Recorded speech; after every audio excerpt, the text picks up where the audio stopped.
ಚಾಮರಾಜನಗರದಲ್ಲಿ ಬಂಡಾಯ ಶಮನಕ್ಕೆ ಇದೀಗ ಸರ್ಕಸ್ ಶುರು ಮಾಡಿಕೊಂಡಿದ್ದಾರೆ ಸೋಮಣ್ಣ ಅವರು. ಚಾಮರಾಜನಗರಕ್ಕೆ ಸೋಮಣ್ಣ ಅವರ ಪತ್ನಿ ಶೈಲಜಾ ಅವರ ಎಂಟ್ರಿ ಆಗಿದೆ.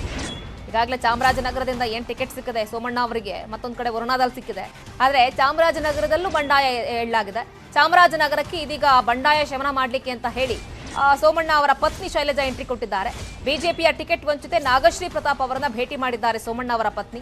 ನಾಗಶ್ರೀ ಅವರ ನಿವಾಸಕ್ಕೆ ಭೇಟಿ ಕೊಟ್ಟು ಶೈಲಜಾ ಅವರು ಮಾತುಕತೆ ನಡೆಸಿದ್ದಾರೆ. ಸೋಮಣ್ಣ ಅವರನ್ನ ಬೆಂಬಲಿಸಿ ಅಂತ ಹೇಳಿ ಬಿಜೆಪಿ ಟಿಕೆಟ್ ವಂಚಿತ ನಾಗಶ್ರೀ ಅವರ ಮನವೊಲಿಸಲಿಕ್ಕೆ ಇದೀಗ ಯತ್ನಿಸುತ್ತಿರುವುದು ಕುತೂಹಲ ಮೂಡಿಸಿದೆ. ನಾಗಶ್ರೀ ಪ್ರತಾಪ್ ಅವರ ನಡೆ ಏನಾಗಬಹುದು, ಏನ್ ಡಿಸಿಷನ್ ತೆಗೆದುಕೊಳ್ತಾರೆ ಅಂತ. ಮೊನ್ನೆ ಗುರುವಾರ ಹಿತೈಷಿಗಳು ಹಾಗೆ ಬೆಂಬಲಿಗರ ಸಭೆಯನ್ನ ನಾಗಶ್ರೀ ಅವರು ನಡೆಸಿದ್ರು. ಬಂಡಾಯದ ಸ್ಪರ್ಧೆ ಬಗ್ಗೆ ಚಿಂತನೆಯನ್ನ ಕೂಡ ನಡೆಸ್ತಾ ಇದ್ದಾರೆ ಅನ್ನೋ ವಿಚಾರಗಳು ಗೊತ್ತಾಗ್ತಾ ಇದೆ. ಸಭೆ ಬೆನ್ನಲ್ಲೇ ಗುರುವಾರ ಸಂಜೆ ನಾಗಶ್ರೀ ಮನೆಗೆ ಸೋಮಣ್ಣ ಅವರು ಭೇಟಿ ಕೊಟ್ಟಿದ್ರು. ತಮ್ಮ ನಿರ್ಧಾರವನ್ನ ತಿಳಿಸೋದಕ್ಕೆ 2 ದಿನ ಕಾಲಾವಕಾಶವನ್ನ ನಾಗಶ್ರೀ ಕೇಳಿದ್ರು. ನಿನ್ನೆ ಸಂಜೆ ನಾಗಶ್ರೀಯನ್ನ ಸೋಮಣ್ಣ ಅವರ ಪತ್ನಿ ಶೈಲಜಾ ಅವರು ಭೇಟಿ ಮಾಡಿದ್ದಾರೆ. ಸೊ ಈ ಸಂದರ್ಭದಲ್ಲಿ ಏನ್ ಹೇಳ್ತಾರೆ, ಏನಾದ್ರೂ ನಾಗಶ್ರೀ ಅವರು ಮನವೊಲಿಕೆಗೆ ಒಳಗಾಗಿ ಏನಾದ್ರೂ ಸೋಮಣ್ಣ ಅವರಿಗೆ ಸಪೋರ್ಟ್ ಮಾಡ್ತಾರಾ, ಇಲ್ಲ ಬಂಡಾಯ ನಿಂತ್ಕೊಳ್ತಾರಾ ನೋಡಬೇಕು. ಬನ್ನಿ ಬಗ್ಗೆ ಮತ್ತಷ್ಟು ಮಾಹಿತಿ ಕೊಡ್ತಾರೆ ನಮ್ಮ ಪ್ರತಿನಿಧಿ ನಂದೀಶ್. ದೂರವಾಣಿ ಸಂಪರ್ಕದಲ್ಲಿ ಜಾಯ್ನ್ ಆಗ್ತಾ ಇದ್ದಾರೆ. ನಂದೀಶ್, ಸೋಮಣ್ಣ ಅವರಿಗೆ ಈಗ ಬಂಡಾಯದ ಬಿಸಿ ತಡ್ತಾ ಇದೆ. ಸೊ ಅದನ್ನ ಶಮನಗೊಳಿಸೋ ನಿಟ್ಟಿನಲ್ಲಿ ಸೋಮಣ್ಣ ಅವರ ಪತ್ನಿ ಕೂಡ ಫೀಲ್ಡ್ಗೆ ಎಂಟ್ರಿ ಕೊಟ್ಟಿದ್ದಾರೆ ಅಂತ ಅನ್ನಿಸ್ತಾ ಇದೆ. ಇದಕ್ಕೆ ನಾಗಶ್ರೀ ಅವರು ಒಪ್ಕೊಂಡ್ರ, ಅವರ ಏನಾದ್ರೂ ರಿಯಾಕ್ಷನ್ ಕೊಟ್ಟಿದ್ದಾರಾ, ಹೇಗೆ ಅಂತ? ಯಾವುದೇ ರೀತಿಯ ಒಂದು ರಿಯಾಕ್ಷನ್ ಕೊಟ್ಟಿಲ್ಲ ನಾಗಶ್ರೀ ಪ್ರತಾಪ್ ಅವರು. ಈಗಾಗಲೇ ಕಳೆದ ಚಾಮರಾಜನಗರ ವಿಧಾನಸಭಾ ಕ್ಷೇತ್ರಕ್ಕೆ 7-8 ಆಕಾಂಕ್ಷಿಗಳಿದ್ರು. ಆ ಆಕಾಂಕ್ಷಿಗಳನ್ನ ತಪ್ಪಿಸಿ ಈಗ ಸೋಮಣ್ಣ ಅವರಿಗೆ ಟಿಕೆಟ್ ಸಿಕ್ಕಿದೆ, ಯಾವುದೇ ಬೇರೆ ಬೇರೆ ಕಾರಣಗಳಿಗಾಗಿ.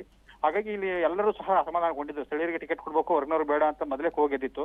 ಅದೇ ಟಿಕೆಟ್ ಕೊಟ್ಟ ಮೇಲೆ ಈಗ ಕೆಲವು ಬಹುತೇಕ ಯಾರೇ ಆಕಾಂಕ್ಷಿಗಳಿದ್ರು ಎಲ್ಲ ಸಮಾಧಾನಿತರಾಗಿದ್ದಾರೆ ಮತ್ತು ಸೋಮಣ್ಣ ಅವರಿಗೆ ಬೆಂಬಲ ಘೋಷಿಸಿದ್ದಾರೆ. ಆದ್ರೆ ನಾಗಶ್ರೀ ಪ್ರತಾಪ್ ತಮ್ಮದೇ ಆದ ಒಂದು ಕ್ಷೇತ್ರದಲ್ಲಿ ಹಿಡಿತನ ಹೊಂದಿದ್ದಾರೆ ಮತ್ತು ಅವರದೇ ಒಂದು ಅಪಾರ ಬೆಂಬಲಿಗಳನ್ನು ಹೊಂದಿದ್ದಾರೆ, ಹಿತೈಷಿಗಳನ್ನು ಹೊಂದಿದ್ದಾರೆ.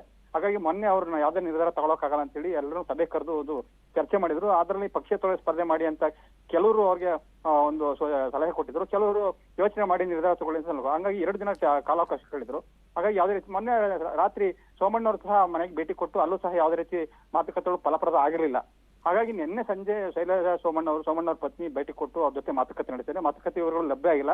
ಅದೇ ಅವ್ರ ಮನವೊಲಿಸೋ ಒಂದು ಪ್ರಯತ್ನ ನಡೆದಿದೆ. ಒಂದು 50% ಆಗಿದೆ. ಮತ್ತೊಂದ್ಸರಿ ಭೇಟಿ ಮಾಡಿ ಅವ್ರನ್ನ ಮನವೊಲಿಸೋ ಕೆಲಸ ಆಗುತ್ತೆ ಅಂತ ಈಗ ಗೊತ್ತಾಗಿದೆ. Shriram. Okay Nandish, thank you ತಮ್ಮೆಲ್ಲ ಕಂಪ್ಲೀಟ್ ಮಾಹಿತಿಗಾಗಿ.